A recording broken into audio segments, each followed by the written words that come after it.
एक गेम खेळणार आहोत कृतीयुक्त गणित शिकण्यासाठी। निपुण भारत अंतर्गत आपल्याला विद्यार्थ्यांच्या गणितामध्ये संख्या वाचन संख्याज्ञान यावं यासाठी तेच ते शिकवण्यापेक्षा काहीतरी नवीन उपक्रम घेणं आणि विद्यार्थ्यांना मनोरंजनातून शिकवणं अतिशय महत्त्वाचं आहे। आणि म्हणूनच त्याच्यासाठी आज आपण एक नवीन खेळ घेणार आहोत। तर सगळेजण खेळासाठी तयार आहेत का? चला, आज आपण एक नवीन गेम खेळणार आहोत। तसा तो गेम तुमच्या परिचयाचा आहे, तुम्ही नेहमीच खेळत असता, फक्त त्याचं नाव बदलवलेलं आहे।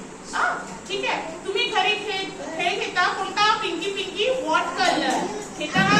आता आपल्याला पिंकी पिंकी व्हॉट कलर न म्हणता कलर न विचारता संख्या विचारायची। काय विचारायची आहे? संख्या। आणि संख्या विचारल्यानंतर जी संख्या तुम्हाला सांगितली त्या संख्येवर तुम्हाला काय करायचं आहे? उडी मारायची आहे। मग उडी मारण्यासाठी पहिले तुम्हाला ती संख्या पण ओळखता आली पाहिजे, आहे की नाही? संख्या ओळखता येईल तेव्हाच तुम्ही उडी माराल ना।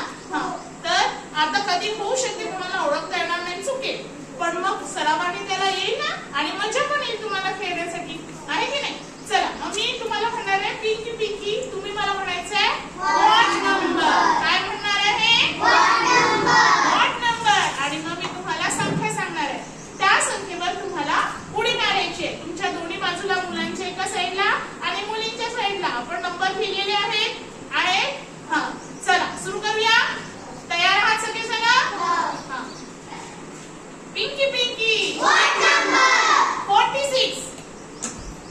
छान, गाण्याची आवाजासाठी बरोबर नंबर ओळखला। Pinky Pinky what number? 61। छान। Pinky Pinky what number? 74। तो 75 उडी मारणार होता देवांश, म्हणून लक्ष ठेवा कोणता नंबर म्हटला आहे। नंतर पिंकी पिंकी व्हॉट नंबर?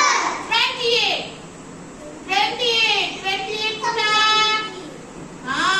छान, आपल्या जवळचे नंबर बघा, लक्ष ठेवा पुन्हा। Pinky Pinky what number? 93। Pinky Pinky what number? 63। Pinky Pinky what number? 34। 34 कुठे आहे? कधीच लक्ष नव्हतं। लक्ष ठेवा सगळ्यांनी, तुमच्या जवळच नंबर असतात पण लक्ष नसते कधी कधी, आहे ना? पुन्हा पिंकी पिंकी व्हॉट नंबर? 70। अशा प्रकारे तुम्हाला हा गेम खेळायचा आहे, ठीक आहे? एकाने समोर यायचं, पिंकी पिंकी म्हणायचा, आणि शिक्षक असल्या नसल्या तरी पण तुम्ही हा खेळ खेळू शकता की नाही? खेळू शकता ना। आपण दुसरा खेळ खेळण्यापेक्षा असंच खेळायचं, म्हणजे आपली संख्या ज्ञान पण वाढेल। आता पहिली दुसरीसाठी आपण 1 ते 100 पर्यंतच्या संख्या घेतल्या, पण तिसरी चौथीसाठी आपण कुठपर्यंत घेऊ शकतो? 1000।